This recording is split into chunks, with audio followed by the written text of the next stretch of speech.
आज मी तुम्हाला 15 ऑगस्ट बद्दल 2 शब्द सांगणार आहे. एक मुखाने एक मनाने गाऊ आपण गाण, एक मुखाने एक मनाने गाऊ आपण गाण, भारत देश महान आमचा भारत देश महान. असे गाणे तर सगळेच गातात, पण भारताला महान करण्यासाठी सर्व नागरिकांनी प्रयत्न करणे फार आवश्यक आहे. उत्सव तीन रंगांचा आभाळी सजला, उत्सव तीन रंगांचा आभाळी सजला, नतमस्तक मी त्या सर्वांची ज्यांनी भारत देश घडवला, ज्यांनी भारत देश घडवला. आपल्या भारत देशाला स्वतंत्र करण्यासाठी अनेक थोरवीरांनी आपल्या प्राणांचे बलिदान दिले.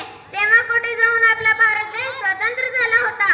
पण आज या स्वातंत्र्याचा फायदा अनेक लोक स्वार्थासाठीच घेत आहे. स्वातंत्र्य म्हणजे नेमके काय?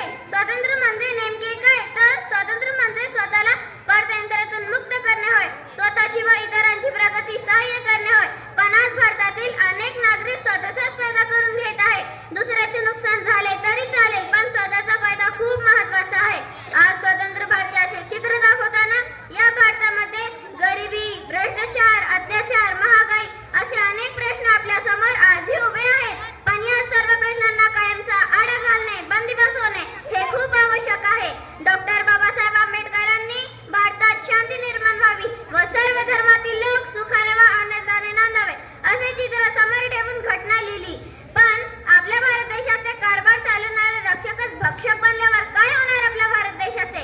आजच्या पिढीला माझा एकच संदेश आहे की आपल्या भारत देशाचे कारभार भक्षकाचा नव्हे तर रक्षकाच्या हातात द्यावा. तेव्हा आपला भारत देश स्वावलंबी बनेल, आपल्या भारत देशाची प्रगती होईल, आपल्या भारत देशात सुख शांती नांदेल. जेव्हा आपला भारत देश कर्तव्यपूर्वक जागे होतील तेव्हाच आपला भारत देश खऱ्या अर्थाने स्वतंत्र बनेल.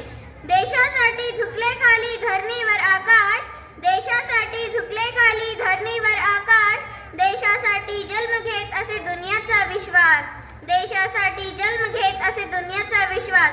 एवढे बोलून मी माझे भाषण संपवते. मला या ठिकाणी